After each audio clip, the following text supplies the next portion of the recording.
Friends, I am Kailash and आप देख रहे हैं fast track revision. Fast track revision का नोटिफिकेशन पाने के लिए हमारे चैनल को अभी सब्सक्राइब कर लीजिए। आज हम लोग बात करने वाले हैं ऐसे टॉपिक की जिसको लेके बहुत से मतभेद जनता में पैदा हुआ है कि आरक्षण आखिर जरूरी है कि नहीं जरूरी है। आरक्षण जब दिया गया था तब तो इंपॉर्टेंट था, ये सब लोग जानते हैं, लेकिन क्या आरक्षण आज भी उतना ही आवश्यक है या नहीं, इसके बारे में आज हम लोग बात करने वाले हैं और डिटेल में बात करेंगे कि आरक्षण आज के लिए आवश्यक है या अनावश्यक है, आरक्षण किसी देश के उत्थान के लिए आवश्यक है या अनावश्यक है। तो चलिए शुरू करते हैं। से लोग बात करते हैं कि मैं हमेशा आरक्षण के फेवर में ही क्यों बात करता हूं, क्यों नहीं आरक्षण के विरुद्ध में बात करता कि आरक्षण जरूरी नहीं है। देखिए, आरक्षण के फेवर में बात करने के 2-3 कारण हैं जो कि अभी मैं आगे बताने वाला हूं कि मैं आखिर आरक्षण को क्यों सपोर्ट करता हूं। तो चलिए शुरू करते हैं। जब हमारा देश आजाद हुआ था तब के समय में जो जनरल कैटेगरी है, जनरल कैटेगरी जैसे मान लीजिए ब्राह्मण हो गए या फिर ठाकुर हो गए, ये सब बहुत ही संपन्न थे, इनको आरक्षण की कोई आवश्यकता नहीं थी। लेकिन वहीं पर बात करते हैं अगर अनुसूचित जाति की या फिर जनजाति की या फिर अन्य पिछड़े वर्ग की बात करते हैं, तो जब देश आजाद हुआ था तो ये सब जातियां बहुत ही दबी हुई थी, यानी दबाए हुए थे। अब कौन दबाया हुआ था इसके बारे में मैं ज्यादा बात करने वाला नहीं हूं क्योंकि ये कंट्रोवर्शियल टॉपिक हो जाएगा। हम यहाँ कंट्रोवर्सी करने नहीं बैठे हैं, केवल इतना जानने बैठे हैं कि आरक्षण जरूरी है या नहीं जरूरी है। अब यहां पर लोग बात करते हैं कि आरक्षण जब मिला तो आरक्षण को आर्थिक स्थिति पे देना चाहिए था, ना कि जातिवादिता के आधार पे देना चाहिए था। बिल्कुल आप सही कह रहे हैं, उस समय आर्थिक स्थिति पे देना चाहिए था आरक्षण, जातिवादिता पे नहीं देना चाहिए था। लेकिन भाई एक बात मेरी समझिए कि आरक्षण जब दिया गया था ना तो उस समय समस्या आर्थिक स्थिति नहीं थी, समस्या सामाजिक स्थिति थी। क्योंकि आर्थिक स्थिति तो कभी ना कभी सुधर जाएगी, पर अगर सामाजिक स्थिति किसी की बिगड़ जाती है तो वो जल्दी सुधरती नहीं है। ये आरक्षण केवल आर्थिक बराबरी के लिए नहीं दिया गया था, बल्कि आरक्षण सामाजिक बराबरी के लिए दिया गया था। इसको जितने जल्दी आप लोग समझेंगे उतना ही सही होगा। मैंने एक वर्ड यहाँ पे यूज किया है, शायद उसको आप लोगों ने ध्यान से सुना होगा, सामाजिक बराबरी। हमने क्या कहा? सामाजिक बराबरी। आरक्षण जो दिया गया था वो सामाजिक बराबरी के लिए दिया गया था, ना कि आर्थिक बराबरी के लिए। चलिए बताते हैं कि सामाजिक बराबरी आखिर में क्या है।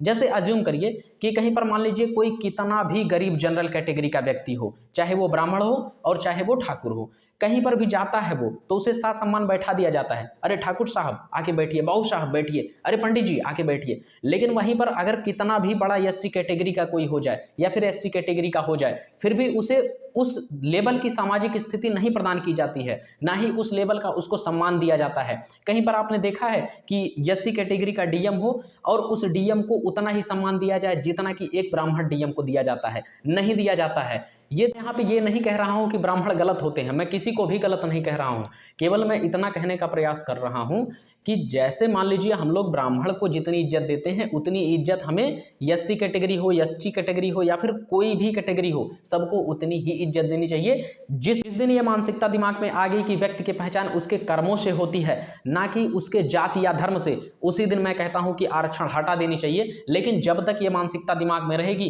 कि एससी कैटेगरी को इज्जत नहीं देनी है, एससी कैटेगरी निम्न कैटेगरी का व्यक्ति होता है, उसकी जाति नीच होती है, तब तक आरक्षण हटाने की कोई आवश्यकता नहीं है। क्योंकि मैंने कहा आरक्षण लगाया ही गया था केवल सामाजिक बराबरी के लिए, ना कि आर्थिक बराबरी के लिए लगाया गया था। हमेशा से तर्क देते रहते हैं कि कहीं ना कहीं अगर आर्थिक बराबरी के हिसाब से देखें तो बहुत से सामान्य वर्ग के लोग भी ऐसे हैं जिनको आरक्षण मिलना चाहिए था क्योंकि वे गरीब हैं। तो भैया उनको आरक्षण मिल चुका है जिसका नाम है ईडब्ल्यूएस। ईडब्ल्यूएस के नाम से जो सामान्य वर्ग में गरीब लोग हैं उनको आरक्षण मिल चुका है। बहुत से लोग ये भी तर्क देते हैं कि संविधान में तो यह लिखा गया था कि जो आरक्षण दिया जा रहा है अनुसूचित जाति, जनजाति या फिर पिछड़े वर्ग को, वो केवल एक निश्चित समय के लिए दिया जा रहा है, यानी कुछ सालों के लिए दिया जा रहा है। लेकिन आपने ध्यान से शायद संविधान पढ़ा नहीं। ध्यान से आप संविधान पढ़ते तो शायद उसमें यह भी पढ़ते हैं आप कि उसमें साथ में लिखा हुआ है कि जब तक कोई भी अनुसूचित जाति हो, जनजाति हो या फिर पिछड़ा वर्ग हो, जब तक उसकी सामाजिक और आर्थिक स्थिति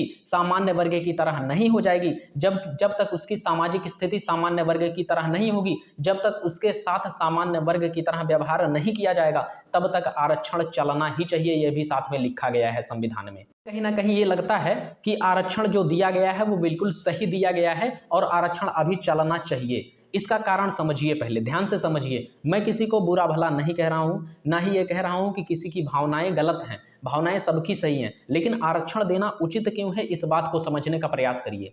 हमने कहा सामाजिक स्थिति अभी सबकी बराबर नहीं है, क्योंकि हमने अभी उदाहरण दिया कि कहीं पर अगर कोई जाता है सामान्य वर्ग का तो उसे तुरंत कहा जाता है, अरे पंडित जी आके बैठिए, अरे मिश्रा जी आके बैठिए। लेकिन अगर मैं बात करता हूँ एससी कैटेगरी की तो उसकी इतनी इज्जत नहीं की जाती है। इसलिए आरक्षण जरूरी है जब तक सामाजिक स्थिति बराबर नहीं हो जाता है। आज हमारे देश को आज़ाद हुए 74 से 75 साल हो चुके हैं, लेकिन फिर भी हमारे दिमाग में यही मानसिकता बनी हुई है। हमारे दिमाग में कह लो या फिर जितने भी जनरल कैटेगरी हो या फिर कोई भी कैटेगरी हो, सबके दिमाग में यही मानसिकता बैठी हुई है कि ये ऊंच है, ये नीच है, ये इस धर्म का है, ये उस धर्म का है। इस मतलब यहाँ पर क्या है कि ऊंच नीच जातियां देखकर ही सम्मान दिया जाता है, तो इस प्रकार का सम्मान नहीं देना है।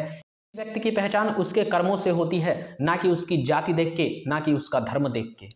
लोगों के मन में वही विचार बैठे हुए हैं कि किसी अनुसूचित जाति के यहाँ खाना नहीं खाना है क्योंकि वो नीच जाति है। तो इस प्रकार की अगर मानसिकता आपके अंदर रहेगी तो अगर अनुसूचित जाति को आरक्षण मिल रहा है तो आखिर क्या गलत है? क्योंकि आपने ही ये कर रखा है कि सामाजिक स्थिति उनकी बराबर नहीं होने दे रहे हैं, क्योंकि आपके मन में ही बैठा हुआ है कि अनुसूचित जाति नीची जाति है। तो इस मानसिकता को खत्म करिए, इसके बाद आरक्षण की कोई आवश्यकता नहीं है। लोग सोच रहे होंगे कि मैं अपने फायदे की बात कर रहा हूं, मुझे फायदा मिलता है आरक्षण से, तो मुझे कोई फायदा नहीं मिलता क्योंकि मैं उस कैटेगरी में नहीं आता, साफ साफ कह दे रहा हूं। तो कोई भी ये दिमाग मत लगाइए कि मैं अपने फायदे की बात कर रहा हूं, अपने लिए बात कर रहा हूं। मैं अपने लिए बात नहीं कर रहा हूं। यदि आरक्षण आप हटाना ही चाहते हैं तो पहले समाज में सभी को समान स्थान देना सीख लीजिए, इसके बाद आप आरक्षण हटा दीजिए, कोई भी नहीं बोलेगा। तो आशा करते हैं ये वीडियो आपको पसंद आया होगा और वीडियो में कोई भी हेट फैलाने की बात नहीं की गई है और ना ही मैंने किसी की भावनाओं को आहत करने का प्रयास किया है। बस इतना बताने का प्रयास किया है कि आरक्षण क्यों जरूरी है। तो आशा करते हैं आपको ये वीडियो पसंद आया होगा। अगर वीडियो पसंद आया तो इस वीडियो को लाइक, शेयर और सब्सक्राइब जरूर करें। और हाँ, यदि आप गालियां बकना चाहते हैं या फिर कोई भी गुस्सा निकालना चाहते हैं तो कमेंट बॉक्स पूरा खाली है, आप उसमें आराम से गालियां बक सकते हैं, आराम से आप कमेंट कर सकते हैं। तो मिलते हैं इसके नेक्स्ट वीडियो में, तब तक के लिए जय हिंद, जय भारत। और थोड़े से पुराने समय की बात कर लेता हूं।